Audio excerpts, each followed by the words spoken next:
अस्सलाम वालेकुम बच्चों, उम्मीद है आप लोग ठीक ठाक होगे, खैर खैरियत से होगे और पढ़ाई कर रहे होगे। तो जनाब हम लोग पढ़ रहे थे वेक्टर्स का चैप्टर, और वेक्टर्स के चैप्टर में ये हमारा तीसरा लेक्चर है। हम लोग डिस्कस कर रहे हैं जनाब टाइप्स ऑफ वेक्टर। इससे पहले हमारे पास 2 लेक्चर मुकम्मल हो चुके हैं और उन लेक्चर्स का देखा हुआ होना ज़रूरी है। रीज़न ये है कि पहले लेक्चर में मैंने आपको बिल्कुल बेसिक कॉन्सेप्ट्स बताए थे वेक्टर के, दूसरे में हमने यूनिट वेक्टर को पूरे तफसील से डिस्कस किया था और उससे रेलेवेंट जैसे जैसे क्वेश्चन हमारे बोर्ड्स में या हमारे एमडी कैट में या हमारे ई कैट में कभी भी पूछे गए हैं वो सारे के सारे हमने A to Z अच्छे तरीके से डिस्कस किए थे। ठीक है, चलो आगे स्टार्ट करते हैं। आज का जो हमारा लेक्चर है that is all about the concept of position vectors. ठीक है, चलो देखते हैं।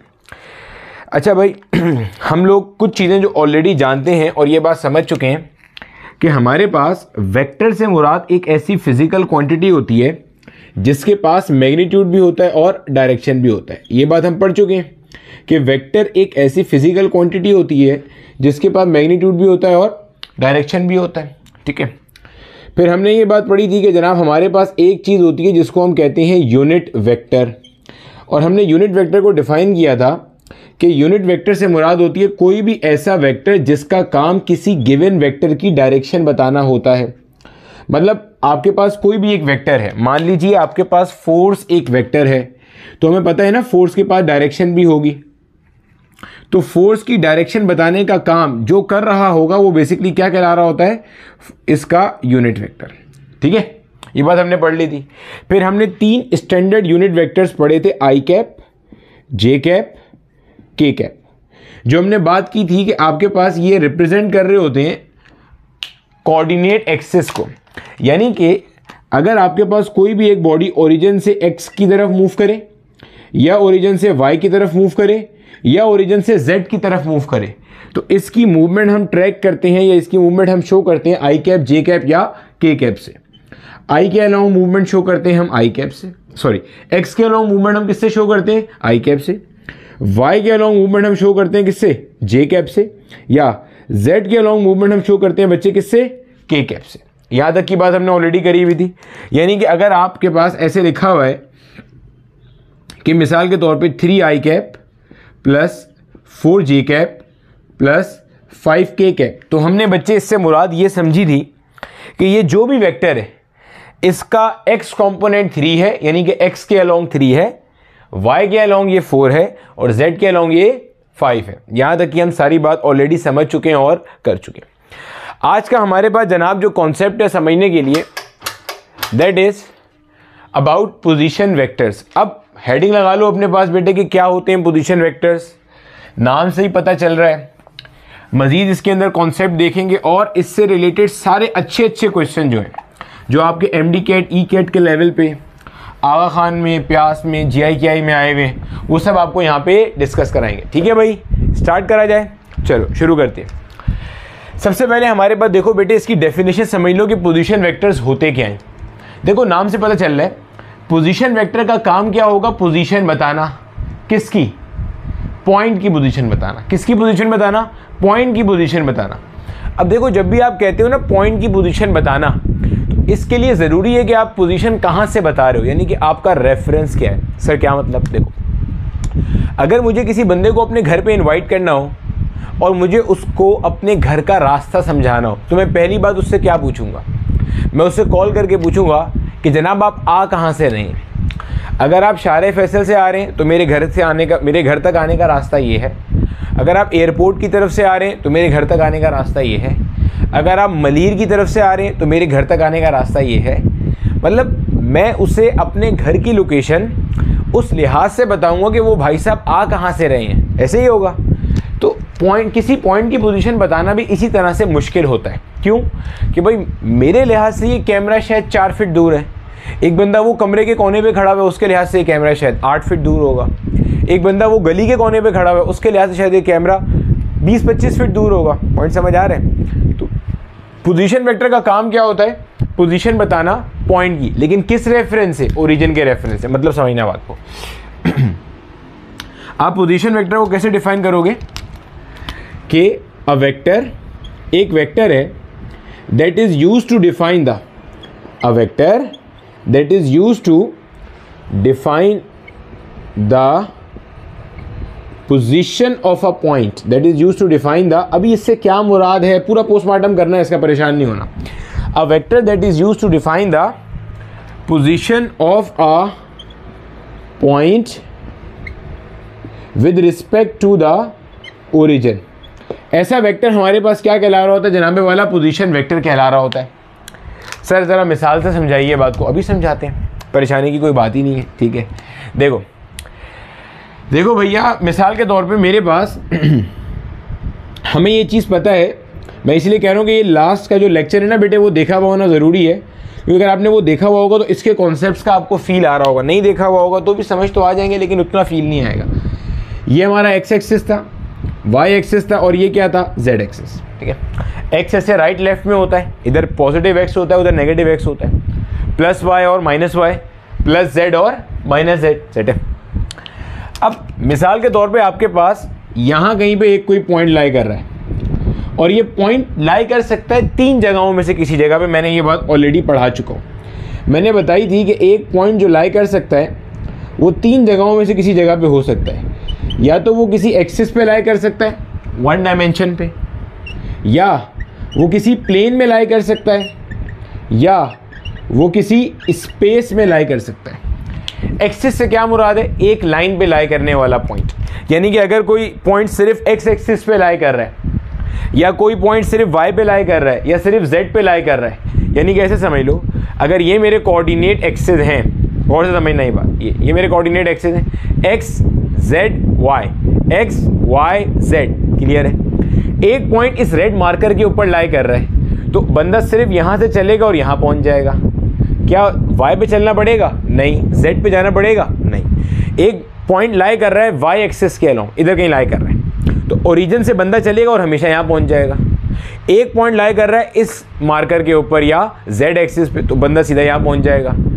तो ये ऐसे पॉइंट क्या कहलाते हैं? एक्सिस पे लाई करने वाले पॉइंट. और हमने ये बात की थी कि ऐसे तमाम जो वेक्टर्स होते हैं वो क्या होते हैं? 1 डायमेंशनल वेक्टर जो एक्सिस वाले पॉइंट्स को शो कर रहे होते हैं. प्लेन का मतलब क्या होता है? 2 एक्सिस के दरमियान की जगह. ये सारी बातें अभी हमने पिछले लेक्चर में तफसील से करी थी. 2 डायमेंशन हो गया. स्पेस का मतलब क्या हो गया जनाब? 3 डायमेंशन. क्लियर है? मैंने कहा मान लीजिए बेटे यहाँ पे हमारे पास एक कोई पॉइंट एग्जिस्ट कर रहा है. अच्छा, अगर ये कोई पॉइंट एग्जिस्ट कर रहा है तो लग रहा होगा आपको ये एक्स वाई प्लेन में है, लेकिन देखो मैं अभी आपको बना के दिखा रहा हूँ, आपको भी पता चल जाएगा कि ये एक्स वाई प्लेन में नहीं है. सर ये कैसे बना दिया आपने? देखो देखो देखो देखो, अभी समझ में आ जाएगा. नजर आ गया? चलो अब देखो मेरा बेटा, ये हमें अब साफ साफ नजर आ रहा है कि ये वाला पॉइंट हमारे पास स्पेस में लाई कर रहा है.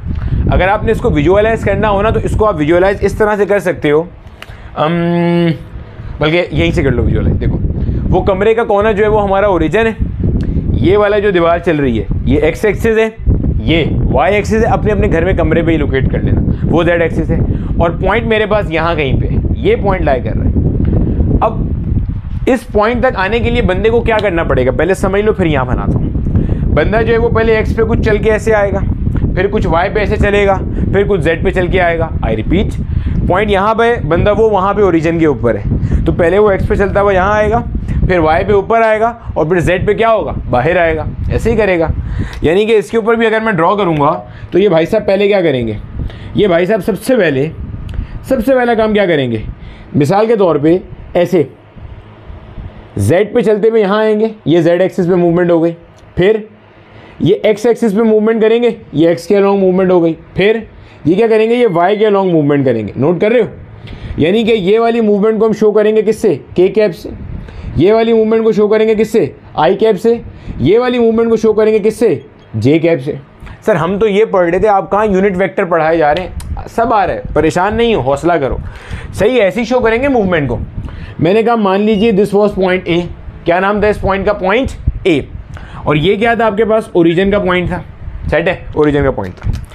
अब मैं क्या करता हूँ, मैं अगर यहाँ से एक वेक्टर ड्रॉ करता हूँ डायरेक्टली, यानी कि यहाँ से एक वेक्टर बनाया जो डायरेक्टली इसको जोड़ रहा है, ओ से ए तक का एक वेक्टर बना दिया. ज़रा कॉन्सेप्ट को विजुअलाइज करो. वो ओरिजिन है, ये पॉइंट है, वहां से यहां तक का ऐसे एक वेक्टर बना दिया, O point A point, O point A point, O से ए तक का एक वेक्टर बना दिया, ऐसे ओ से ए तक का एक वेक्टर बना दिया। क्लियर हो गया? तो इसको मैं कैसे लिखूंगा? मैं ऐसे कहूंगा इस तरीके से, R A will be equal to X I cap plus Y J cap plus Z K cap. क्या बात समझ में आई यहाँ तक? हमें ये समझ में आई कि ये कह रहा है position vector of point A is given by, जब आप x स्टेप्स या x कदम चलते हो x एक्सिस पे, y स्टेप्स चलते हो y एक्सिस पे, z स्टेप्स चलते हो z एक्सिस पे। क्लियर हो गया? अच्छा, इससे कंफ्यूज नहीं होना ये x y z क्या चीज़ है, ये सिर्फ नंबर ऑफ स्टेप्स बता रहा है। मिसाल से समझो, मान लो अगर मैं ऐसे लिखता 4i cap plus 8j cap plus 9k cap, तो क्या मतलब था? 4 कदम x पे, 8 कदम y पे, 9 कदम z पे। यानी कि आपको एक तरह से ये पता चल गया कि जब ये बंदा यहाँ पे होगा तो यहाँ से उसने यहाँ तक जाना है, तो क्या स्टेप्स फॉलो करेगा या किस एक्सिस पे कितना चलेगा, तो वो यहाँ से यहाँ पहुँच जाएगा। ये काम होता है पोजीशन वेक्टर का। अब दोबारा से मैं बता रहा हूँ, अभी तो मैंने सवाल नहीं बताया इससे जो पूछे जाएंगे, अभी हम सिर्फ अपना बुनियादी कॉन्सेप्ट क्लियर कर रहे हैं। ठीक है बच्चे, जो हमारा लेक्चर होता है वो थोड़ा बहुत बड़ा हो इसीलिए जाता है। देखो, दो चीज़ें, या तो क्वालिटी या क्वांटिटी। या तो एक दिन में मैं बहुत सारे लेक्चर्स प्रोड्यूस कर सकता हूँ, या क्वालिटी के 1-2 लेक्चर प्रोड्यूस कर सकता हूँ। तो मेरी कोशिश होती है कि मैं क्वालिटी के ऊपर चला जाऊँ। क्वालिटी में ये कि सारे बोर्ड्स कवर हो रहे हों, maximum number of questions from different targeted universities pass paper की कवर हो रही हो। मतलब ये लेक्चर लेने के बाद आपको ये परेशानी ना हो कि इस टॉपिक में से कोई भी क्वेश्चन आया तो हम कैसे करेंगे। ठीक है, चलो coming back to the point, हमारे पास हमने क्या पढ़ा? पोजीशन वेक्टर क्या है? A vector that is used to define the position of a certain point, और किसके रेफरेंस से? With reference to the origin. ऐसा वेक्टर हमारे पास क्या कहला रहा होता है? Position vector. फिर हमने बात करी कि जनाब हमारे पास जो पॉइंट है वो 3 में से किसी एक जगह पे लाई कर सकता है।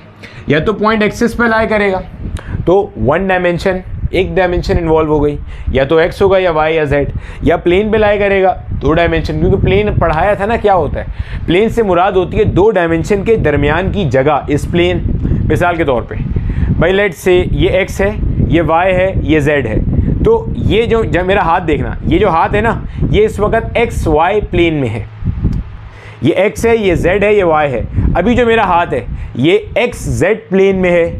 अब जो मेरा हाथ है ये इधर, ये जो है ये वाई जेड प्लेन में है। क्लियर है? और इनके दरमियान की ये जो जगह है, ये पूरी जगह, ये स्पेस है, 3 डायमेंशन इन्वॉल्व हो गए। ठीक है, फिर मैंने बताया कि मान लीजिए यहाँ पे कोई पॉइंट है ए, जो आपका फाइनल पॉइंट है, जहाँ पे आना है, जहाँ डेस्टिनेशन है। इनिशियल पॉइंट हमेशा आपका ओरिजिन होता है, क्योंकि हमारा रेफरेंस ही क्या होता है? ओरिजिन। और आप हमेशा कहाँ से स्टार्ट करते हो? From the origin. हमें कहा गया कि आपने ओरिजिन से यहाँ पे आना है, तो क्या स्टेप्स फॉलो होंगे? आप कुछ चलोगे एक्स पे, कुछ चलोगे वाई पे, कुछ चलोगे जेड पे। सर आपने लेकिन पहले तो यहाँ जेड पे चले फिर एक्स पे चले, तो बेटे क्या फ़र्क पड़ता है?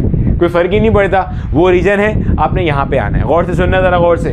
वो रीजन है, आपने यहाँ पे आना था, इस पॉइंट पे आना है। पहले एक्स पे चलो, फिर वाई पे, फिर जेड पे, या पहले ऐसे जेड पे चलो, फिर एक्स पे चलो, फिर वाई पे चलो, या पहले ऐसे वाई पे चलो, फिर जेड पे चलो, फिर एक्स पे चलो। पहुँचोगे तो वही ना भाई साहब। पॉइंट समझ आ रहा है? पॉइंट को, कॉन्सेप्ट को विजुअलाइज करना सीखो, तो आप पहुँचोगे कहाँ पे? पहुँचोगे तो यहीं पे। तो मैंने कहा ये ओ है, ये ए है, तो पोजीशन वेक्टर, इसको क्या पढ़ोगे आप? This is position vector of point A is given by x steps along x axis, y steps along y axis and z steps along z axis।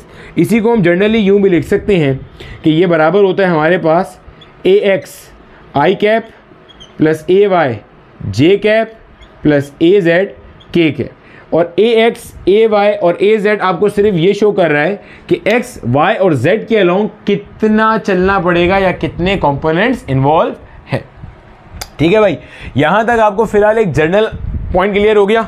इसी को आर ए को हम ऐसे भी लिखेंगे ओ ए। ओ ए से क्या मुराद है कि आपने शुरू कहाँ से किया था चलना? आपने ओ से चलना शुरू किया था, यानी कि this was your initial point, और ख़त्म कहाँ किया? आपने ए पे ख़त्म किया, यानी कि this is my final point. ठीक है, तो पोजीशन वेक्टर क्या होता है?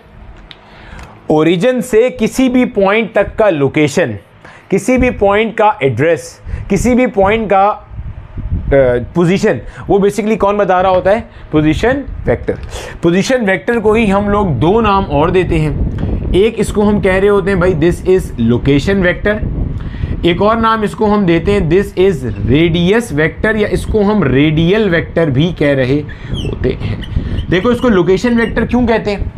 क्योंकि ये बेसिकली आपके पास लोकेशन बता रहा है, ठीक है, लोकेशन बता रहा है ना भाई। ओरिजिन पे एक बंदा खड़ा हुआ है, उसको ए पॉइंट तक जाना है। अगर आपने ये चीज़ उसके हाथ में दे दी कि 4 कदम एक्स पे चल भाई, 8 कदम वाई पे चल, 9 कदम जेड पे चल, तो वो पहुंच जाएगा ना। मान लो इस पॉइंट तक आने के लिए वहां से इस वेक्टर की ज़रूरत पड़ती है, यानी कि 4 कदम एक्स पे, 8 कदम वाई पे, 9 कदम जेड पे। तो अगर कोई बंदा वहाँ खड़ा था और आपने उसके हाथ में ये एड्रेस दे दिया, तो क्या वो अपने इनिशियल से अपने डिफाइंड फाइनल तक पहुँच जाएगा, अपनी डेस्टिनेशन तक पहुँच जाएगा? बिल्कुल पहुँच जाएगा। तो जब वो अपनी डेस्टिनेशन तक पहुँच सकता है, तो इसी वजह से तो इस वेक्टर को हम क्या कह रहे हैं? Location vector. इसको रेडियल वेक्टर भी कहते हैं। ये क्यों कहते हैं? ये हमें सर्कुलर मोशन में जा करके समझ में आएगा अच्छे तरीके से, ठीक है। अब एक चीज़ जो यहाँ पे समझना ज़रूरी है ना, और बच्चे अक्सर उसको मिस कर देते हैं। बच्चों को ये याद रहता है a vector that is used to define the position, यहाँ तक याद रहता है, of a point with respect to origin, ये वाला पॉइंट भूल जाते हैं। अब यहाँ पे ना ज़रा ओरिजिन की अहमियत समझ जाना, समझो ज़रा गौर से। सपोज करो बेटे ये ओरिजिन है, ये एक्स एक्सिस है, और एक कोई पॉइंट यहाँ लाई कर रहा है, ए पॉइंट, ठीक है, यहाँ लाई कर रहा है। अब मैंने इसका पोजीशन वेक्टर डिफाइन कर दिया। मैंने कहा आर ए से, आर ए है let's say 7i cap. R A क्या है? 7i cap. ज़रा समझना क्या है। देखो आपको वेक्टर देख के पता चल रहा है कि ये जो पॉइंट है ना, आपको वेक्टर देख के पता चल रहा है कि भाई ये जो पॉइंट है, ये पॉइंट एक्सिस पे लाई कर रहा है। कैसे? क्योंकि ए कोई ऐसा पॉइंट है जहां तक जाने के लिए आपको सिर्फ एक्स एक्सिस पे चलना पड़ रहा है, कोई वाई पे चलना, कोई जेड पे चलना नहीं पड़ रहा। सेट हो गया। तो ये पॉइंट किसी एक्सिस पे लाई कर रहा है। साथ ये भी पता चल रहा है कि मुझे कितना चलना पड़ रहा है, मुझे 7 कदम यानी कि 7 स्टेप्स प्लस एक्स पे चलना पड़ रहा है। प्लस कैसे पता चला? इसके साथ साइन प्लस का है, माइनस होता तो माइनस पे चलना पड़ता। खैर, जो मैं बात बता रहा था, इसका मतलब ये है कि ओरिजिन पे ये भाई साहब थे हमारे। इन भाई साहब को मैंने पॉइंट ए का एड्रेस दिया, यानी कि 7i कैप। तो ये भाई साहब यहाँ से 7 कदम उठा के आए, तो ये कहाँ पहुँच गए? ए पे पहुँच गए अपने पास। क्लियर है? पहुँच गए। अब एक और भाई साहब है, एक और भाई साहब थे, वो ओरिजिन से थोड़ा 2 कदम हट के खड़े हुए थे, वो ओरिजिन से 2 कदम पीछे खड़े हुए थे। अब इनको भी कहाँ जाना था? ए पॉइंट पे जाना है। ये जो था ना, जो रेड वाला बंदा है, इसको मैंने ये दिया 7i कैप, तो ये यहाँ से यहाँ पहुँच गया उठ के मज़े मज़े से। अब इसने बोला भाई ए का एड्रेस कितना है? 7i कैप, लेकिन ये ओरिजिन में नहीं था, ये ओरिजिन से 2 स्टेप्स पीछे था। खुद बताओ कि अगर ये भी 7 स्टेप एक्स एक्सिस पे चलेगा, यानी कि ये भी इधर ही जाएगा, तो क्या ये वाला ग्रीन वाला ए पॉइंट पे पहुँचेगा? सवाल ही पैदा नहीं होता। क्यों? ये तो यहाँ कहीं होगा 2 कदम पीछे। भाई उसने शुरू 2 कदम पीछे किया था, तो वो ए पे कैसे आ सकता है? पॉइंट समझ आ रहे हैं? इसका मतलब इसके लिए ए पॉइंट का एड्रेस चेंज हो गया। एक बंदा और 2 कदम पीछे खड़ा है, उसके लिए ए पॉइंट का एड्रेस नया हो गया। अब ये तो हमारे लिए नई प्रॉब्लम क्रिएट हो गई।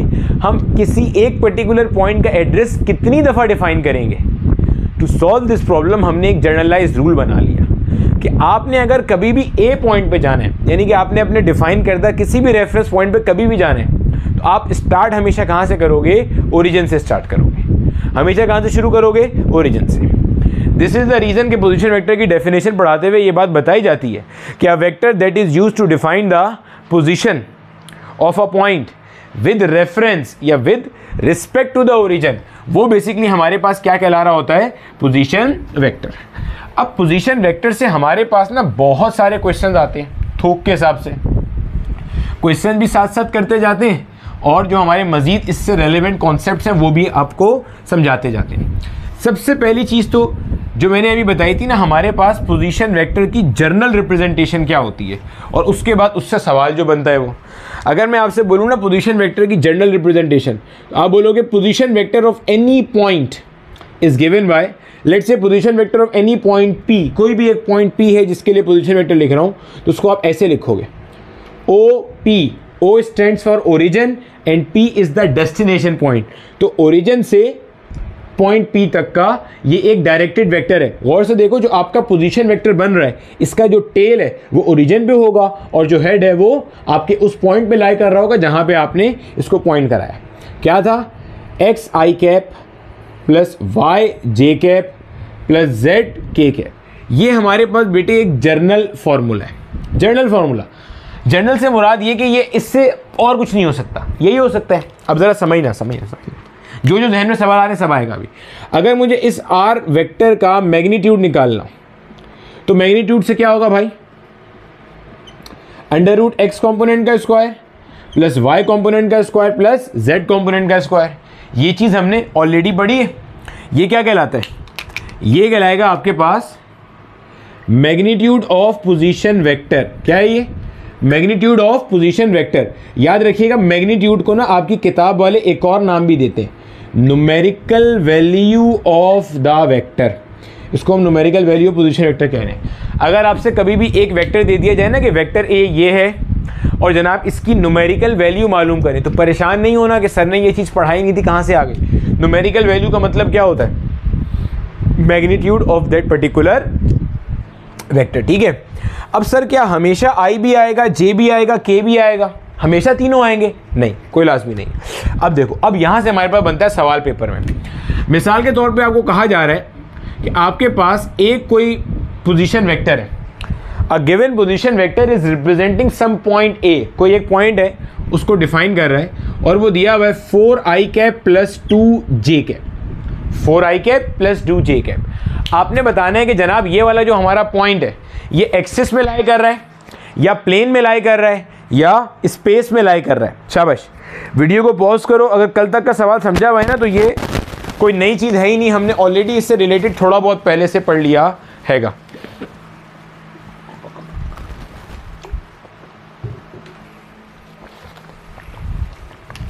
सवाल कह रहे हैं आप position vector is representing some point A 4i cap plus 2j cap.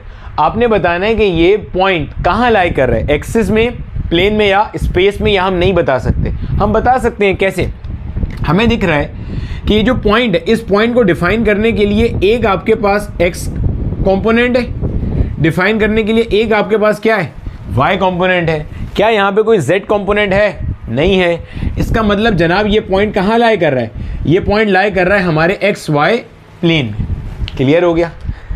ठीक है। वेक्टर्स इतने ही आसान है, पता नहीं लोगों ने मुश्किल क्यों बनाए हुए हैं। इसी तरह से आपको कहा जाता है मिसाल के तौर पे a point B is being represented by a vector -8i cap. आपने बताना है कि ये वाला पॉइंट एक्सिस पे है, प्लेन पे है या स्पेस पे है। तो आपने देखा कि पॉइंट बी को डिफाइन करने के लिए सिर्फ x कंपोनेंट इन्वॉल्व है। आप ये भी बता सकते हो कि ये पॉइंट कहाँ है, ठीक है, इसका भी बता सकते थे। पहले तो ये देखो, आपने देखा सिर्फ x कंपोनेंट इन्वॉल्व है, यानी कि ना y पे चलना पड़ रहा है ना z पे चलना पड़ रहा है, सिर्फ कहाँ जा रहे हो आप, x पे जा रहे हो। इसका मतलब ये वाला पॉइंट कहाँ लाई कर रहा है, एक्सिस पे लाई कर रहा है। और क्या बता सकते हो, सर एक्सिस पे लाई कर रहा है, पॉजिटिव एक्स पे या नेगेटिव एक्स पे, नेगेटिव एक्स पे लाई कर रहा है। कितना दूर, ओरिजिन से 8 स्टेप्स के फासले पे। सर आप स्टेप क्यों बोलते हैं, आप मीटर बोले या सेंटीमीटर बोले। बेटे मुझे अभी क्या पता कि वो किस चीज़ की बात कर रहा है। अगर वो डिस्प्लेसमेंट मीटर में लेके चल रहा है तो 8 मीटर नेगेटिव एक्स पे, सेंटीमीटर में बोली हुई है तो 8 सेंटीमीटर, फिट में ली हुई है तो 8 फिट, इंच में ली हुई है तो 8 इंच। वो तो जो यूनिट वो यूज़ कर रहा है उस पर आ जाएगा। इसलिए मैंने 8 स्टेप्स लिए। एक स्टेप कितना बड़ा है ये आपकी मर्जी है डिफाइन करना, मतलब आपसे मुराद जिसने ये दिया था। क्लियर है? इसी तरह से ये वाला क्या बता रहा है, ये बता रहा है कि अगर आपने पॉइंट ए तक जाना है तो आपको एक्स पे 4 कदम और वाई पे 2 कदम चलने पड़ेंगे, तब जाके you will reach at point A. ठीक है, यानी कि ये एक्सिस पे लाई कर रहा है और ये प्लेन पे लाई कर रहा है। मान लीजिए आपको एक और पॉइंट दे दिया गया कि पॉइंट आर सी, ये बताए कहाँ लाई कर रहा है, 4i cap plus 3j cap plus 7k cap. हाँ भाई, अब हमें नज़र आ रहा है कि ये कोई ऐसा पॉइंट है जिसको डिफाइन करने के लिए x कंपोनेंट भी इन्वॉल्व हो रहा है, y कंपोनेंट भी इन्वॉल्व हो रहा है और z कंपोनेंट तो इन्वॉल्व हो ही रहा है। इसका मतलब ये कोई ऐसा पॉइंट है जनाबे वाला जो कहाँ लाई कर रहा है, it is lying somewhere in the space, कि आपको उस पॉइंट तक जाने के लिए x, y, z तीनों कोऑर्डिनेट्स का सहारा लेने की ज़रूरत पड़ रही है। तो इस तरह के सवाल आए हुए मासी में कि आपको बता देगा कि भाई ये एक पॉइंट है, it is represented by some position vector. Now you are suppose to find out whether the point is lying on an axis, on a plane या स्पेस। अगर प्लेन पूछे तो आपको ये भी पूछ सकता है कि वो कौन से प्लेन में लाई कर रहा है, तो आप वो यूनिट वेक्टर देख के बता दोगे। मिसाल के तौर पे आपको कहता है कि आपके पास एक कोई पॉइंट है, कोई पॉइंट डी है, ये लाई कर रहा है let's say -7j cap plus 4k cap. आपको ये पूछ ही नहीं रहा कि वो एक्सिस पे है, स्पेस में या प्लेन में, उसने कहा बताए कौन से प्लेन में लाई कर रहे हैं, XY प्लेन, XZ प्लेन या YZ प्लेन। आपने सिंपल देखना है कि ये डिफाइन करने के लिए जो है वो कौन से कोऑर्डिनेट्स हैं। एक Y नज़र आ रहा है ना, J कैप Y का यूनिट वेक्टर है, एक Z क्योंकि K कैप किसका है, Z का है। इसका मतलब ये कौन सा प्लेन हो गया, YZ प्लेन। क्लियर है बच्चे? इस तरह के बहुत सारे हमसे सवाल पूछे जा रहे होते हैं। तो अभी और भी क्वेश्चन है, क्वाड्रेंट आइडेंटिफिकेशन एक सवाल और एंगल की रेंज दूसरा क्वेश्चन, उसके अलावा फिर आगे चलते हैं। ठीक है, पहले ये 2 सवाल इसके बाद करा दूँ। जल्दी से यहाँ पे रिवाइज कर लो जो हमने पढ़ लिया। A vector that is used to define the position या लोकेशन या एड्रेस ऑफ सम पॉइंट, कहाँ से, फ्रॉम द ओरिजिन, वो क्या कहला रहा होता है हमारे पास, पोजीशन वेक्टर। पोजीशन वेक्टर को रिप्रेजेंट किससे करते हैं, आर से। This is the general formula to define any position vector. अब समझ में आ रहा होगा कि हमेशा लाजमी नहीं है आई कैप, जे कैप, के कैप सभी कुछ हो सकता है सिर्फ आई, जे या के हो, आई और जे हो, आई और के हो, जे और के हो, या तीनों हो। डिपेंड करता है आपके पास वो जो पॉइंट लाई कर रहा है उसको डिफाइन करने के लिए 1 डायमेंशन की इंफॉर्मेशन चाहिए, 2 डायमेंशन की या 3 डायमेंशन की। क्लियर है भैया? चलो अब ज़रा जल्दी से इसको कॉपी कर लो, मैं इसको मिटा दूँ। Then we will discuss about quadrants. अब बेटे आपके पास जो क्वाड्रेंट आइडेंटिफिकेशन वाले क्वेश्चंस आते हैं ना, वो किस तरह से आते हैं। मिसाल के तौर पे आपको कहते हैं आपका एक पोजीशन वेक्टर है RA -3i cap plus 2j cap. आपने बताना है point A will lie in which quadrant. ठीक है, आपने ये बताना है कि जनाब ये जो आपका पॉइंट A है ना, ये किस क्वाड्रेंट में लाई कर रहा होगा। ऑप्शंस आपके पास वही हैं, first quadrant, second quadrant, third quadrant and fourth quadrant. अगर मैं आपको क्वाड्रेंट्स का एक कॉन्सेप्ट रिवाइज करा दूं ना बच्चे, तो देखो ये ऐसे कुछ होता है। ये आपके पास जो है ना बेटे होता है +x plus y, similarly -x minus का y। ठीक है बेटे, अब ये जो हमारे पास होता है ना बेटे, ये होता है फर्स्ट क्वाड्रेंट। और आप चलते इस तरह से हो, इस तरह से मुराद ये कि आप ऐसे एंटी क्लॉकवाइज चलते हो, हमेशा याद रखना, क्योंकि आपका जो एंगल होता है ना वो भी हमेशा कैसे मेजर किया जाता है, एंटी क्लॉकवाइज। ये फर्स्ट क्वाड्रेंट है, ये आपका सेकंड क्वाड्रेंट है, ये आपका थर्ड क्वाड्रेंट है, देन ये आपका क्या है, फोर्थ क्वाड्रेंट। क्लियर हो गई जनाब ये बात? अब आप नोट करो कि किस क्वाड्रेंट में क्या हो रहा है। अगर कोई पॉइंट आपका यहाँ लाई करेगा ना इस हिस्से में, पहले क्वाड्रेंट में, तो आपका x पॉजिटिव है और y भी क्या है, पॉजिटिव, यानी कैसे चलेगा ऐसा भी। अगर कोई पॉइंट आपका यहाँ लाई करेगा सेकंड क्वाड्रेंट में, x नेगेटिव हो जाएगा और y क्या होगा, पॉजिटिव। हमेशा पहले x डिफाइन करेंगे बाद में y करेंगे। कोई क्वाड्रेंट यहाँ लाई, कोई पॉइंट यहाँ लाई करेगा, x भी नेगेटिव होगा और y भी क्या होगा, नेगेटिव, क्योंकि दोनों नेगेटिव है। यहाँ लाई कर रहा है, x पॉजिटिव होगा और y क्या होगा, नेगेटिव। साथ ही साथ एक और चीज़ भी पूछता है वो कभी कभार, एंगल्स। एंगल भी देख लेना ज़रा। देखो यहाँ से स्टार्ट किया, ये 0 डिग्री होता है, यहाँ से आ गए, हर क्वाड्रेंट का एंगल 90 डिग्री है, यानी कि यहाँ से यहाँ तक चले 90 डिग्री हो गया, ये 90 डिग्री हो गया। हर क्वाड्रेंट का एंगल 90 डिग्री है। फिर यहाँ से यहाँ चले 90 डिग्री फिर ऐड हो गया, तो 90 में 90 ऐड करोगे तो क्या हो जाएगा, 180 डिग्री। फिर एक क्वाड्रेंट चले तो 90 ऐड हो गया, 180 में 90 ऐड करोगे तो क्या हो जाएगा, 270। फिर एक क्वाड्रेंट चले तो फिर 90 ऐड हो गया, यानी कि क्या बन गया, 360 डिग्री। सर अब आपने जो +x वाला पॉइंट है, इसको तो 0 डिग्री भी लिखा हुआ है, इसको तो 360 भी लिख रहा है, हम क्या कहेंगे इसको बेटे। 0 डिग्री का मतलब होता है कि आप स्टार्ट में यहाँ मौजूद थे, अभी चक्कर पूरा नहीं हुआ था। 360 डिग्री का मतलब है आप दोबारा वहीं मौजूद हो लेकिन चक्कर पूरा हो गया। क्लियर है? 0 डिग्री वहीं पर हो, चलना शुरू ही नहीं किया, सफ़र का आगाज़ ही नहीं हुआ। 360 डिग्री सर्कल पूरा मुकम्मल हो गया। यानी कि अगर मैं आपसे पूछूं ना पहले क्वाड्रेंट के एंगल की रेंज क्या है, तो पहले क्वाड्रेंट का जो एंगल है वो 0 डिग्री से 90 डिग्री तक है। क्लियर है? पहले क्वाड्रेंट का एंगल कहाँ से, 0 से 90, 0 से 90 डिग्री। दूसरा कहाँ से कहाँ तक है? दूसरा 90 डिग्री से 180 डिग्री तक है, यानी कि 90 से 180 तक में कोई सा भी एंगल है वो कहाँ लाया करेगा? Second quadrant. तीसरा कहाँ है? 180 से 270 डिग्री, ये भी पूछता है आपसे वो अक्सर, अभी बताता हूँ कैसा सवाल आएगा। चौथा क्या है? 270 डिग्री से कहाँ पे? 360 डिग्री। क्लियर है? अब जरा यहाँ देखो, आपको कह रहा है आपको एक पोजीशन वेक्टर दिया हुआ है किसी पॉइंट ए का, और आपको कह रहा है बताइए जनाब ये पॉइंट ए जो लाई कर रहा है ये कौन से क्वाड्रेंट में लाई कर रहा है। देखो सबसे पहले तो आपको नजर आ रहा है कि ये एक्स है और ये क्या है? वाई है, यानी कि ये एक्स वाई प्लेन में होगा। सर ये तो एक्स वाई प्लेन है, अगर एक्स जेड प्लेन में होता तो भी ऐसे ही बनता, भाई एक को एक्स कर दो एक को जेड कर दो, plus Z minus Z. Sir आपने तो कहा था प्लस जेड बाहर होता है, अभी तो बाहर अंदर से कर लो। देखो मिसाल से देखो, समझना गौर से। ये क्या है? प्लस एक्स, ये क्या है? माइनस एक्स, ये क्या है? प्लस जेड, ये क्या है? Minus Z. I repeat, plus x plus Z minus x minus Z. खड़े हो गए यहाँ पे, ये पहला क्वाड्रेंट, दूसरा क्वाड्रेंट। क्लियर है?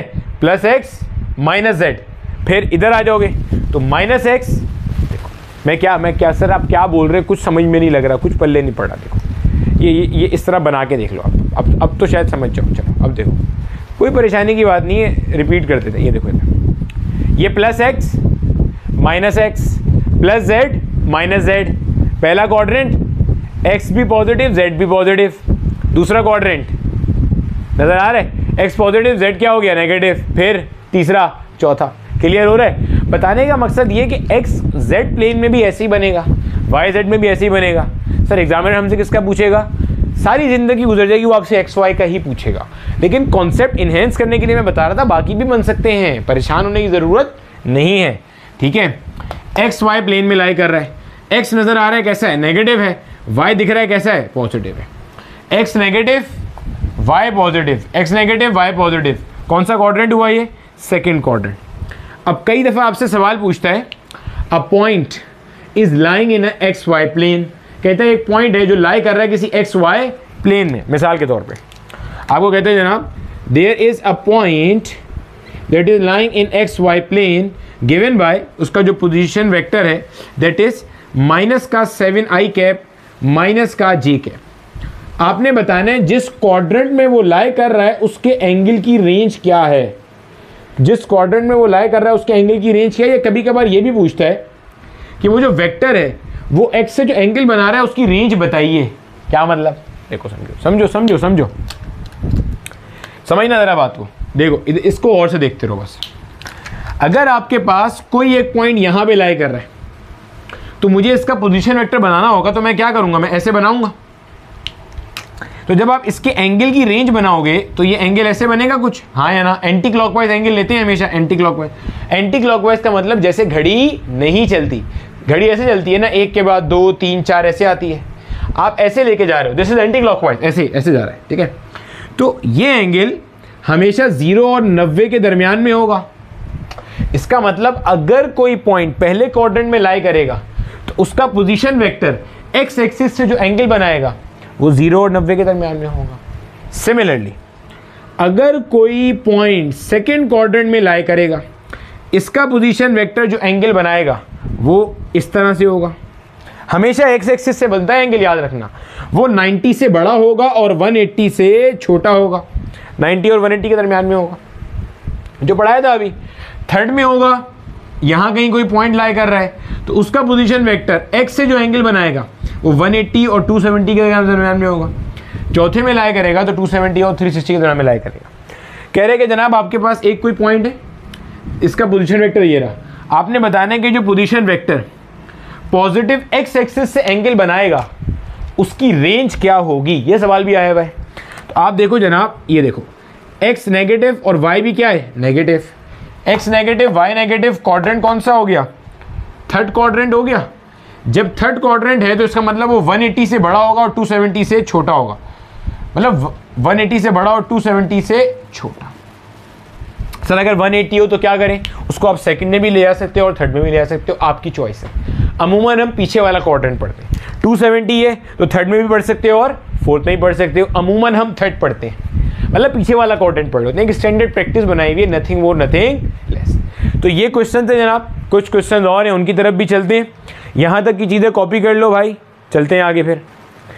अच्छा बेटे, अब हमारे पास ना एक दो थोड़ी सी गलत फहमी है, वो भी मैं ज़रा यहाँ पे आपको पहले क्लैरिफाई कर दूँ।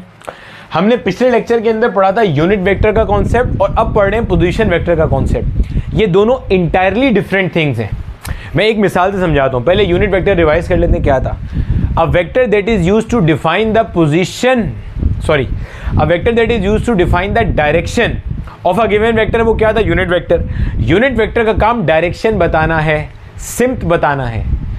पोजीशन वेक्टर का काम पोजीशन बताना है। दोनों में बड़ा फर्क है, अभी आपको बताता हूं, क्योंकि जब आप क्लास 12 में इलेक्ट्रोस्टैटिक्स पढ़ रहे होगे वहां आप फंसोगे इसके अंदर, तो मैं क्लैरिफाई कर देता हूं, ठीक है। चलो, यूनिट वेक्टर का काम क्या है? डायरेक्शन बताना। पोजीशन वेक्टर का काम क्या है? पोजीशन बताना। सर ये तो हमें ही पता है, फर्क बताइए ना। देखो, मिसाल के तौर पे आपको मैं रेलवे ट्रैक के आगे ले जाके खड़ा करता हूं और मैं कहता हूं भाई, अगर तुम इस रेलवे की ट्रैक के साथ साथ चलना शुरू करो तो तुम लाहौर तक पहुंच जाओगे। तुम रेलवे ट्रैक पे चलना शुरू करो तो कहां पहुंच जाओगे? लाहौर। ये मैंने आपको डायरेक्शन डिफाइन कर दी। ये यूनिट वेक्टर है। मैंने कहा ऐसे चलना शुरू हो जाओ तो कहां पहुंच जाओगे? लाहौर। क्या मैंने आपको ये बताया कि लाहौर ऐसे चलना शुरू करोगे तो कितना दूर है? नहीं। अब मैं अगर कहता हूं कि अगर आप ऐसे ही 1500 किलोमीटर चलो तो लाहौर आएगा, ये पोजीशन वेक्टर है। यानी कि जो यूनिट वेक्टर होता है ना बेटे, जो यूनिट वेक्टर होता है, यूनिट वेक्टर आंसर करता है कहां का, कहां का। यानी कि यूनिट वेक्टर आपको सिर्फ क्या बताता है? डायरेक्शन। जो आपका पोजीशन वेक्टर होता है, पोजीशन वेक्टर चलता है एक स्टेप आगे। पोजीशन वेक्टर आपको दो चीजों का आंसर करता है। क्या? कितना और कहां। कितना और कहां, कितना चलना पड़ेगा और किस डायरेक्शन में चलना पड़ेगा। एक और मिसाल से हम समझते हैं अपनी बात को, समझना जरा। ये मान लीजिए मेरे पास एक्स एक्सिस, ये मान लीजिए मेरे पास वाई एक्सिस, ठीक है।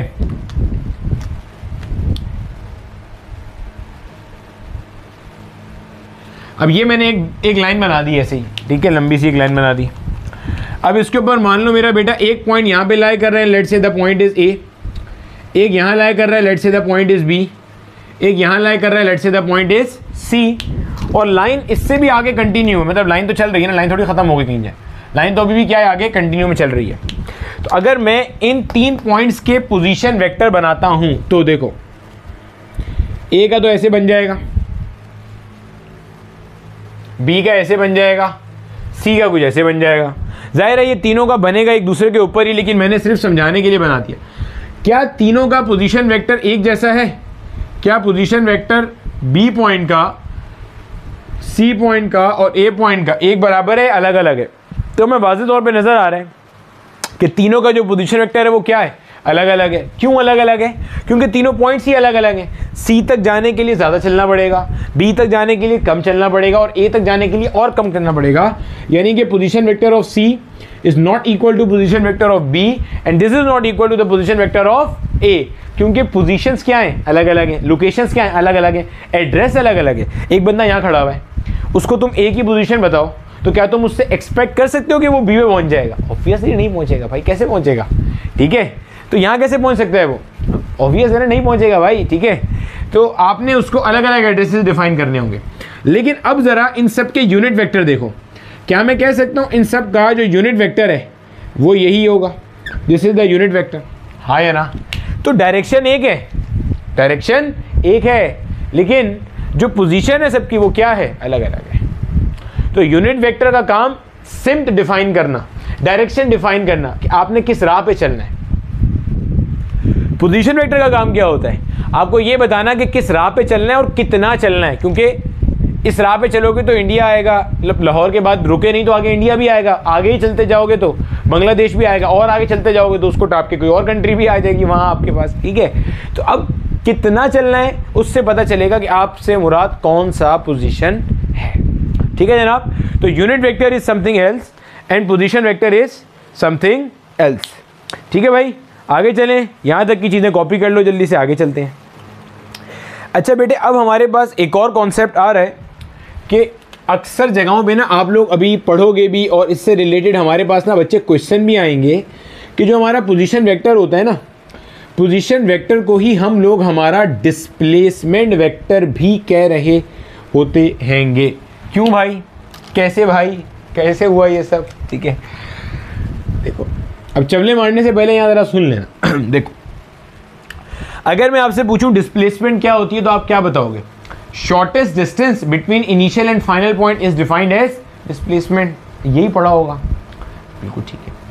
या आप कहोगे इनिशियल से फाइनल तक में एक स्ट्रेट लाइन जो डायरेक्ट करते हो आप, वो बेसिकली क्या है? डिस्प्लेसमेंट। 90% बात ठीक है, लेकिन खैर डिस्प्लेसमेंट हमेशा स्ट्रेट लाइन में नहीं होती।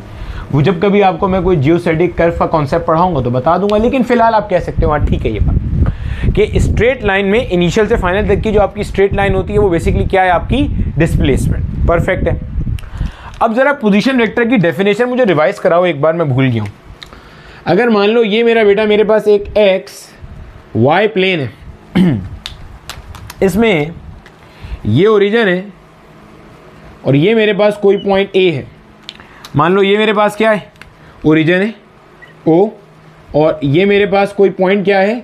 ए, और ये मेरे पास एक पोजीशन वेक्टर है आर ए। और से देखो, क्या ये आर ए वेक्टर दो पॉइंट्स के इनिशियल और फाइनल को जोड़ रहा है स्ट्रेट लाइन में? हाँ या ना? क्या ये आर ए वेक्टर, आर और छोटा सा आगे ए लिखा हुआ है सबस्क्रिप्ट में कि पोजीशन वेक्टर ऑफ पॉइंट ए, या इसको मैं ऐसे भी लिख सकता हूँ, इसको मैं ऐसे भी लिख सकता हूँ ओ ए। क्या ये ओ ए वेक्टर दो पॉइंट्स को, एक पॉइंट इनिशियल और एक पॉइंट फाइनल, इन दोनों को स्ट्रेट लाइन में जोड़ रहा है? बिल्कुल जोड़ रहा है। तो क्या मैं कह सकता हूँ पोजीशन वेक्टर इज बेसिकली या डिस्प्लेसमेंट वेक्टर? क्योंकि पोजीशन वेक्टर क्या करता है? किसी भी पॉइंट की डिस्प्लेसमेंट बताता है from the origin. Position vector क्या करता है? किसी भी पॉइंट की डिस्प्लेसमेंट बताता है फ्रॉम द ओरिजिन। यानी कि अगर आप कह रहे हो ना कि आर बी, या आप इसको ऐसे लिख रहे हो O B equals 4i cap minus का 3j कैप प्लस का k कैप। क्लियर हो गया? अब मैं कह रहा हूं कि जो पोजीशन वेक्टर है ये बेसिकली इस पॉइंट बी की डिस्प्लेसमेंट बता रहा है। कहां से? From the origin. ये बात समझना जरूरी है, कहां से? From the origin. Position vector किसी भी पॉइंट की डिस्प्लेसमेंट बताता है अगर इनिशियल पॉइंट क्या हो? ओरिजिन हो, फ्रॉम द ओरिजिन। अगर इनिशियल पॉइंट ओरिजिन ना हो फिर, अभी बता, उसमें भी आते हैं, पहले वो तो समझ लो जितना समझा रहा हूँ, ठीक है? आगे आगे भागते रहते हो, पहले उतना समझ लो जितना मैं समझा रहा हूँ, तो उसको भी कर लेंगे हम, परेशान क्यों होते हो? Position vector is a displacement vector. Position vector का काम किसी भी पॉइंट की, किसी भी पोजीशन की लोकेशन बताना with reference to the origin, तो वही काम हो गया। और यहाँ हमारे पास जो ओ है या जो ओरिजिन है ये हमारा इनिशियल है और बी हमारे पास क्या है? फाइनल है। और ये डेफिनेशन होती है आपकी डिस्प्लेसमेंट वेक्टर की कि इनिशियल से फाइनल तक की स्ट्रेट लाइन डायरेक्टेड जो कि shortest distance between the two points दे रही होती है, वो क्या होती है? डिस्प्लेसमेंट।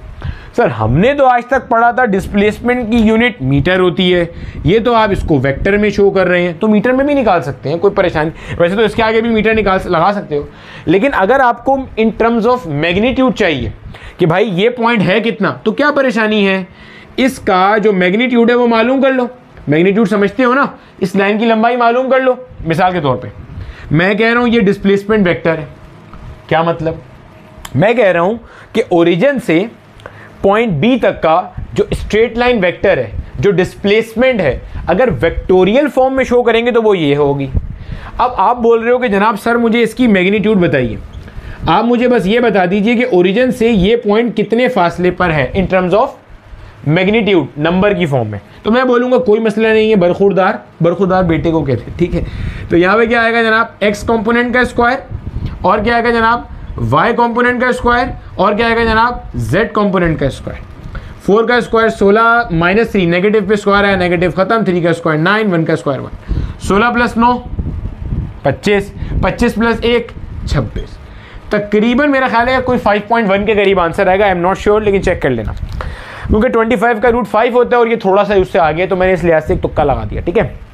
तो जनाब मैं कहूँगा कि ये जो आपका पॉइंट बी है ना, यानी कि समझ लो ऐसे कुछ था मैं कहूँगा ये जो आपका पॉइंट बी है ये ओरिजिन से कोई 5 मीटर के फासले पे, ओरिजिन से 5 मीटर के फासले पे। यहाँ मैंने बनाया इसलिए नहीं क्योंकि मैंने देख लिया कि यहाँ पे तीसरा कंपोनेंट भी चाहिए। जब तीसरा भी चाहिए तो इसका मतलब क्या है, वो ओरिजिन है, उस ओरिजिन से ऐसे 5 मीटर के फासले पे कोई पॉइंट है। क्लियर है? 5 मीटर के फासले पे कोई पॉइंट मौजूद हमारे पास हैगा। क्लियर है? तो जनाब क्या सीखा आपने? अपने नोट्स में क्या लिखोगे? पोजीशन वेक्टर का काम क्या होता है? डिस्प्लेसमेंट बताना। किसकी? पॉइंट की। कहाँ से? From the origin. तो position vector is used to define the displacement position of a point from the origin. ठीक है, फिर हमने ये चीज़ें समझ ली क्योंकि डिस्प्लेसमेंट क्या था? शॉर्टेस्ट डिस्टेंस या straight line distance from initial to final, और इसकी डायरेक्शन भी ऐसे ही होती है, इनिशियल से फाइनल की तरफ डायरेक्टेड होता है। और मैंने भी देखो हमेशा यही किया है, इनिशियल से फाइनल की तरफ डायरेक्ट किया है। अभी थोड़ी देर पहले बना के दिखाया था, इनिशियल से, ये मेरा इनिशियल पॉइंट है, ये मेरा फाइनल है, इनिशियल से फाइनल की तरफ डायरेक्टेड है। ठीक हो गया जनाब, ये चीज़ हमने सीख ली यहाँ पे डिस्प्लेसमेंट वेक्टर। अब मिसाल के तौर पे कोई लाजमी तो नहीं है आपके पास कि आपकी जो ये हो डिस्प्लेसमेंट हो वो हमेशा ओरिजिन से ही डिफाइन करनी हो। सर मैं मिसाल समझाता हूँ, क्योंकि अभी आगे एक सवाल कराऊंगा मैं, उस सवाल में थोड़ी कहानी चेंज हो जाएगी। ठीक है, चलो परेशान नहीं हो, जो भी कॉन्सेप्ट है ना पोजीशन वेक्टर के वो सब हम यहीं पे क्लियर कर लेंगे। देखो आपको कहा जा रहा है मिसाल के तौर पे आपके पास एक कोई पॉइंट है ऐसे और एक पॉइंट है ऐसे। आपको कहता है ये पॉइंट ए है, आपको कहता है ये पॉइंट बी है, आपको कहता है आर ए जो है ना वो आपके पास है मिसाल के तौर पे 4i कैप प्लस जे कैप। आपको कहता है आर बी आपके पास है मिसाल के तौर पे 2i cap plus 8j cap. Set है? अब पहले तो ये समझ लो आपको ये क्या दिया हुआ है जनाब। ये आपका ओरिजिन है जो आपका रेफरेंस है, ये आपके पास एक पॉइंट है पॉइंट ए, ये आपके पास एक और पॉइंट है यानी कि पॉइंट बी। ओरिजिन से पॉइंट बी तक का, ओरिजिन से पॉइंट बी तक का एक वेक्टर दिया हुआ है यानी कि आर बी। ओरिजिन से पॉइंट ए तक का एक वेक्टर दिया हुआ है यानी कि आर ए, ऐसे ही दिया हुआ है। तो सबसे पहले तो ये जो चीज़ है ना ये है डिस्प्लेसमेंट वेक्टर या पोजीशन वेक्टर, क्योंकि ये पॉइंट ए की पोजीशन बता रहा है कहाँ से? ओरिजिन से। ये displacement vector for point B, क्योंकि ये इसकी पोजीशन बता रहा है कहाँ से? फ्रॉम द ओरिजिन, यानी कि ओ बी, ये क्या है? ओ ए। क्लियर हो गया? अब आपसे सवाल क्या पूछ रहे हैं? आपसे सवाल पूछ रहे हैं कि अगर बी से ए पे कोई बंदा जाए, अगर बी से ए पे कोई बंदा जाए तो बताइए डिस्प्लेसमेंट क्या होगी? भाई अब इसने क्या करा? अब इसने बी को इनिशियल अज्यूम करवा दिया। इसने क्या कहा? इसने कहा बी इनिशियल पॉइंट है मेरा और ए मेरे पास क्या है? फाइनल पॉइंट है। तो क्या करोगे भाई? कुछ नहीं करोगे, डिस्प्लेसमेंट निकालेंगे, डिस्प्लेसमेंट निकालेंगे। डिस्प्लेसमेंट निकालने के लिए डिस्प्लेसमेंट को एस से शो करो, डी से शो करो, आर से शो करो, डजेंट मैटर। आर तो सर पोजीशन वेक्टर के लिए होता है, ये भी वही चीज़ है, कंफ्यूज होने से बेहतर है चलो हटा ही दो। ठीक है, आगे जाके हम कर ही रहे होंगे। क्लियर हो गया? इनिशियल और फाइनल कैसे मालूम करेंगे? जो आपका फाइनल है उसमें से माइनस कर देंगे इनिशियल को। Final position vector minus initial position vector. Final कितना है आपका? 4i कैप प्लस जे कैप माइनस इनिशियल कितना है आपका? 2i cap plus 8j cap. Minus करो जरा, 4 माइनस 2 कितना हुआ? 2i cap. क्लियर है? कितना हुआ जनाब? ये आपके पास 4i कैप प्लस जे कैप। ठीक है, 4i में से 2i निकालो तो 2i कैप प्लस जे माइनस 8j, यानी कि प्लस 1 माइनस 8। भाई 1 में से 8 निकाल रहे हैं ना भाई, माइनस 8 हो जाएगा ना, ये माइनस का 7j। क्लियर हो गया जनाबे वाला? समझ में आती है बात ये सारी हमें? ठीक है, क्लियर हो गई ये चीज़, हमें बेहतरीन समझ में आ गई। अब अगर मैं चाहूँ ना तो मैं आपको ये चीज़ समझा भी सकता हूँ कि यहाँ पे हुआ क्या है। चलो मैं कोशिश करता हूँ उसको समझाने की तरह। देखो आपने बेसिकली क्या किया, आपने इस पॉइंट से इस पॉइंट तक की एक डिस्प्लेसमेंट निकाली है। अब ज़रा समझना कोशिश में करूँगा तो मैं समझ में आ जाए इस तरीके। देखो अब आपने किया क्या कि आपने अपने जहन में ना यहाँ पे एक रेफरेंस कंसीडर किया। ये जो आपने हरकत की ना, ये समझा रहा हूँ क्या किया। 2i कैप से मुराद है आप इसके तहत 2 कदम x पे बढ़े और 7 कदम नीचे आ गए तो आप यहां पहुंच गए। क्लियर हो रहा है? कितना जबरदस्त कॉन्सेप्ट है। ये आपने क्या किया, बेसिकली आपने इन दोनों पॉइंट्स के दरमियान में डिस्प्लेसमेंट निकाली। सीख तो हम गए, न्यूमेरिकल्स के लिए हम सीख गए कि ये काम अगर कभी भी आएगा तो हम करेंगे कैसे, हमेशा जहां से जहां जाना होगा उनको माइनस कर देंगे। फाइनल माइनस इनिशियल, जहां जाना होगा उसके कोऑर्डिनेट्स पहले आएंगे, जहां से जाना होगा उसके कोऑर्डिनेट्स बाद में आएंगे। सिंपल। ये हेड टू टेल रूल से भी बाद में समझ में आ जाएगा जब वेक्टर एडिशन पढ़ाऊंगा। लेकिन मैं आपको कॉन्सेप्ट क्लियर करना चाह रहा हूं। कॉन्सेप्ट को जरा देखो, अगर तुम्हें ये कॉन्सेप्ट समझ में आ जाता है ना, समझ लो पोजीशन वेक्टर का ना फील आ रहा है एक तरह से। ये देखो, आप समझ लो यहाँ पे एक तरह से आपका ये जो है ना एक्स वाई प्लेन बन गया। ये आपका क्या बन गया? X Y plane. ये क्या कह रहे हैं? 2i cap minus 7j cap. 2 कदम यहां से चलिए ऐसे ऐसे, माइनस 7j कैप। और अब ये इसके लिए तो नेगेटिव y हो गया ना, तो यहां पे आप आ जाइएगा, आप यहां पहुंच जाएंगे। समझ आ गई बात की? क्लियर हो गया? ये मतलब था इसका। अब जरा तुम्हें यही चीज कॉन्सेप्ट का फील दिलाने के लिए उसको रिवर्स करके देता हूं। मतलब रिवर्स से मुराद ये कि मान लो आप ए से कहां जा रहे थे? बी जा रहे थे। जब आप ए से बी जा रहे होगे तो ए आपका इनिशियल है और बी आपका क्या है? फाइनल है। या वहां कर लेते हैं, ए आपका क्या है? इनिशियल है और बी आपका क्या है? फाइनल है। तो आप क्या बोलोगे? आप बोलोगे R B minus R A से डिस्प्लेसमेंट आएगी आपकी। आर बी कितना है? 2i cap plus 8j cap minus R A कितना है आपका? 4i कैप प्लस का j कैप। 2i में से 4i निकालो जरा, 2i में से 4i निकालो, माइनस का 2i कैप बचा, 8j में से j निकालो, क्या बचा? 7 का j, minus 2i plus 7j। क्या मतलब इस जुमले का? मतलब आपने a से जाना था ना, ये मान लो यहाँ पे आपका एक्स वाई प्लेन बना, माइनस 2i मतलब ये ओरिजिन हो गया अब आपका। माइनस 2 का मतलब 2 कदम यहाँ से आए आप पीछे, 2 कदम ऐसे पीछे आए, प्लस 7 इसके लिहाज से प्लस 7 यहाँ चले गए, यहाँ पहुँच गए। समझ आ रही है बात की? कॉन्सेप्ट फील हो रहा है? This is the concept of position vector. Clear हुआ जनाब? अब समझ में आ रहे हैं वीडियोस लंबी क्यों होती हैं? ये इतनी कुछ बताना ज़रूरी होता है, वरना फिर आप एमडी कैट और ई कैट में जाके रो रहे होगे। ठीक है, तो कॉन्सेप्ट को एक ही बार क्लियर करते चलो ताकि किताब पढ़ो तो मज़ा भी आ रहा हो। ठीक है बरल? तो पोजीशन वेक्टर का काम क्या होता है? किसी भी पॉइंट का डिस्प्लेसमेंट डिफाइन करना, स्ट्रेट लाइन वेक्टर डिफाइन करना। कहाँ से? From the origin. अगर 2 पॉइंट्स दिए हुए और आपको उनके दरमियान की डिस्प्लेसमेंट बतानी है, तो how are you suppose to find out that? By subtracting the position vectors, और पहले किसको? फाइनल में से इनिशियल निकालेंगे हमेशा। ठीक है, यानी कि अगर आपने ए बी को मालूम करना है तो आप क्या करोगे? बी का पोजीशन वेक्टर माइनस ए का पोजीशन वेक्टर। ऐसे ही पता चल सकता है आपको। कैसे? ये हेड अगर बी पे आ रहा है, इसका मतलब ये फाइनल है और ये इनिशियल है। भाई जहां से चलना शुरू हुए वहां टेल होगा ना। अगर आप ए से बी पे जा रहे हो, ये ए है ये बी है, तो ऐसे होगा। ए से बी जा रहे हो तो, बी से ए जा रहे हो तो ऐसे होगा। जहां से चलना शुरू हुए वहां टेल होगा, जहां पे जा रहे हो वहां पे क्या होगा? हेड होगा। ठीक है जनाब, जल्दी से कॉपी कर लो। आगे 1-2 सवाल और करते हैं, then we are done with the topic. चलो बेटा देखो, हमारे पास जो है ना वो सामने एक क्वेश्चन दिया हुआ जो हमने अभी टॉपिक पढ़ा है उसी से डील करते हैं। कहते हैं जनाब, position of 2 aeroplanes at any instant. ये ध्यान में रखना, at any instant are represented by 2 points. एक पॉइंट ये दिया हुआ है और दूसरा पॉइंट ये दिया हुआ है। अब पहले तो इससे जो है ना वो घबराना नहीं कि ये क्या हो गया। जब मैं यूनिट वेक्टर पढ़ा रहा था मैंने आपको ये बात ऑलरेडी पढ़ा दी थी कि वेक्टर को बताने का एक तरीका ये भी होता है, इसको हम कहते हैं ऑर्डर्ड पेयर नोटेशन। पहला हमेशा x है, दूसरा y है, तीसरा z है, हमेशा ऐसे ही होता है। यानी कि आप कहोगे R A position vector of point A given है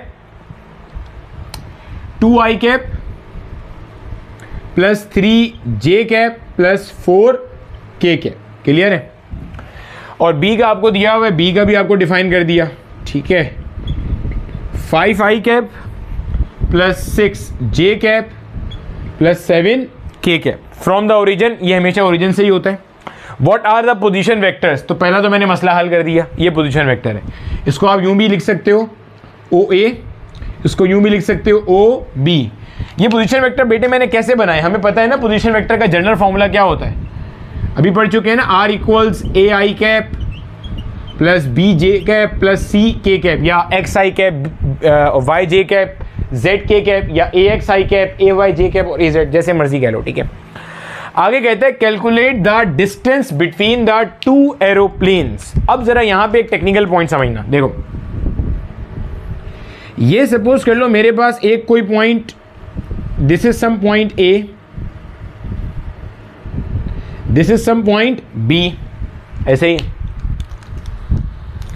सर अब हमें देखें, ये तो समझ में आ रहा है कि आपने दो एरोप्लेन्स के दरमियान का डिस्टेंस बताना है, यानी कि एक एरोप्लेन यहाँ ए पर है, एक एरोप्लेन यहाँ बी पर है, इनके दरमियान का डिस्टेंस बताना है, यानी कि ये लाइन हमें बतानी है, ये हमें बताना है।